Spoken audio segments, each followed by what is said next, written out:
Você tem dor lombar? Tem aquela dor no ciático? Se eu disser que esses sintomas podem ser decorrentes de disfunções na articulação sacroiliaca, nem sabe o que é isso, né? Então fica aí até o final do vídeo que eu vou te explicar. Fala pessoal, meu nome é Thiago Alfama, eu sou fisioterapeuta e uma das queixas muito comuns que a gente recebe no consultório de fisioterapia são pacientes com dores lombares. Pacientes que chegam no consultório relatando que eu tenho uma dor nas minhas costas em formato de faixa, né? Eles apontam assim na parte de baixo da coluna, assim, que eu tenho uma dor que corre em toda a região das costas, principalmente na parte de baixo da lombar. Ou às vezes eles relatam que tem uma dor que corre um pouco para a região da nádega, às vezes até para o posterior da perna. Isso é uma das queixas mais comuns que a gente recebe no consultório e a causa dessas dores, na maioria dos casos, é decorrente de uma disfunção na articulação sacroiliaca, que é a articulação que liga a bacia com a coluna na região mais baixa dela, na região do sacro. Por isso o nome articulação sacroiliaca. E essa articulação, ela tem movimentos muito específicos e movimentos muito pequenos. Ela é responsável pelo jogo da nossa pelve enquanto a gente caminha, por exemplo. Quando a gente tem uma disfunção articular, que eu já falei aqui em outros vídeos, quer dizer que essa articulação não está funcionando muito bem. Quando a gente fala de articulação sacroiliaca, na maioria das vezes, é porque essa articulação está bloqueada, ela está com perda de mobilidade. Essa perda de mobilidade ela pode acontecer por várias situações e pode gerar sintomas em várias regiões do corpo. Os sintomas mais comuns são essa dor lombar baixa que o paciente relata que tem uma faixa toda a extensão das costas que dói. Normalmente quando o paciente chega no consultório ou você que está em casa e diz eu tenho uma dor aqui embaixo, assim, faz assim com as mãos em toda essa área, provavelmente a dor ela é dessa articulação sacroiliaca, está sobrecarregando a coluna. Ou o paciente também pode ter uma dor no quadril, uma dor no joelho, uma dor na região inguinal, uma dor na virilha, uma dor na região da nádega e pode ser confundido às vezes com uma dor do ciático. Por que essa articulação pode gerar dor em todas essas regiões? Como eu falei, a articulação sacroiliaca, ela é responsável pela nossa marcha, assim, quando a gente caminha, ela vai fazer um jogo muito suave entre os ossos da pelve com a articulação do sacro. E esse joguinho articular, ele é muito pequeno, então qualquer alteração em músculos que se prendem nessas estruturas podem limitar esse movimento, e a gente fala daí que ele está com uma limitação de movimento, uma diminuição do movimento. Como é um movimento muito curto, como eu falei, não precisa muito para diminuir a mobilidade dele. Mas eu posso ter uma diminuição na mobilidade e não sentir dor, não sentir sintomas algum, vai depender da capacidade que o meu corpo tem de se adaptar a isso. E ao longo do meu dia, ao longo da minha atividade, se eu treino, se eu faço algum tipo de esporte, o fato de eu me mexer pode fazer com que essa falta de mobilidade volte ao normal, ela ganhe mobilidade normalmente. Então, como eu falei, essa restrição de movimento ela pode acontecer por tensões musculares dos músculos que vão se inserir nessas estruturas ósseas, e são músculos muito específicos que vão fazer uma tração em direções muito específicas. Então o osso da bacia ele pode estar com uma restrição para fazer o movimento para frente, para fazer o movimento para trás, para abrir ou fechar. E isso cada músculo ou um conjunto de músculos que vai limitar. Na fisioterapia, a gente faz uma avaliação muito específica e aí tem que ser um fisioterapeuta que saiba trabalhar com isso, um fisioterapeuta, por exemplo, que trabalhe com terapia manual, que seja um osteopata, que tenha uma formação em quiropraxia ou até mesmo um quiroprata também vai saber fazer essa avaliação. E eu posso fazer essa avaliação muscular e às vezes eu fazer uma liberação miofascial ou técnicas nesses músculos para soltar e relaxar essa tensão muscular e permitir o movimento.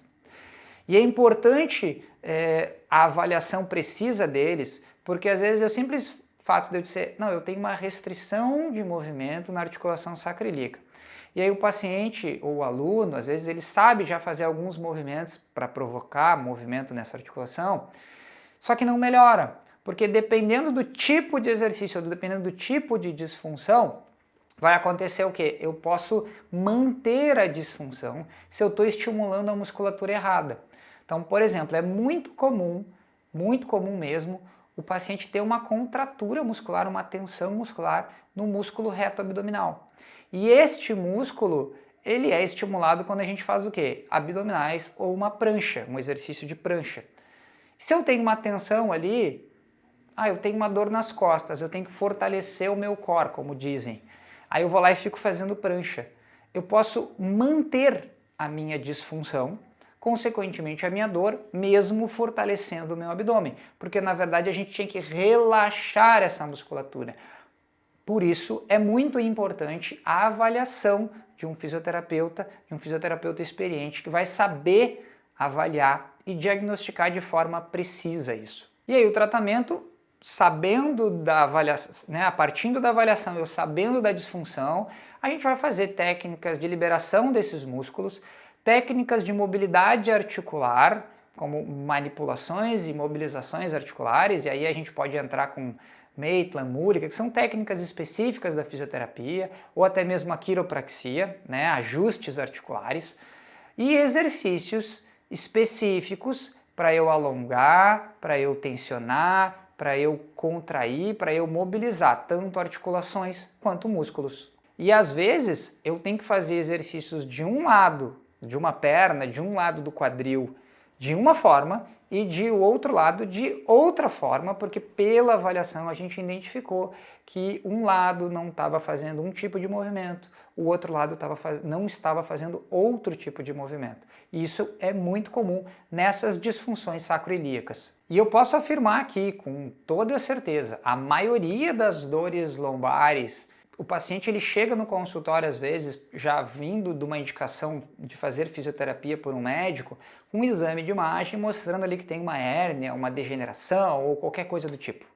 Eu já falei, já expliquei em outro vídeo, onde as alterações encontradas nos exames de imagens, na maioria dos casos não tem relação clínica nenhuma com a queixa do paciente. Como eu falei, eu posso ter uma dor na minha lombar decorrente da articulação sacroiliaca e é a causa mais comum, né, de dores músculo-esqueléticas, onde a causa da dor ela é decorrente de alguma disfunção que está acontecendo. E essa disfunção ela pode acontecer por algumas situações, como eu falei, tensões musculares, mas ela também pode acontecer, por exemplo, por uma queda. Se eu pratico esporte, como por exemplo o futebol, é muito comum eu cair durante a partida, bater o quadril no chão, né, cair de bunda. Isso pode gerar um bloqueio articular. Esse bloqueio articular eu só vou, né, às vezes conseguir resolver ele com uma técnica direta na região, como eu já falei, mobilizações articulares, manipulações articulares, ou algum exercício muito específico, porque o quadril, né, a articulação ali, ela gerou esse travamento, esse bloqueio da articulação numa direção específica. Aí eu tenho que fazer o processo de avaliação, como eu já expliquei, para poder resolver isso. Eu posso ter algumas disfunções que elas são geradas pelo tipo de atividade que eu exerço, por alguns hábitos posturais. Eu fico sempre com a minha perna cruzada do mesmo lado, eu trabalho horas por dia, essa perna pode gerar uma disfunção e com o passar do tempo, eu treinando em cima disso, fazendo outras atividades, gerar também essa mesma falta de mobilidade. Ou eu posso ter uma alteração de pisada, onde eu tenho um pé muito plano ou um pé diferente do outro, uma diferença no tamanho das minhas pernas. O corpo vai ter que gerar uma adaptação em algum lugar. Na maioria das vezes é nessa articulação sacroiliaca. E aí a dor, o sintoma, ela pode ser em outras regiões e na maioria das vezes acaba sendo na lombar, como eu já falei. Então se você tem dor lombar, procura um fisioterapeuta que está acostumado a fazer uma avaliação um pouco mais global, não ficando única e exclusivamente preso aos exames de imagem ou a sua queixa, né, aonde dói especificamente, que ele consiga avaliar o seu corpo de uma forma mais global. E para você que ficou até o final do vídeo, eu espero que tenha gostado. Se gostou, dá um joinha, curte ele, compartilhe esse conteúdo com quem tem dor lombar, com quem sofre de dor lombar, ou simplesmente para me ajudar a divulgar esse conteúdo. Certo, pessoal? Valeu!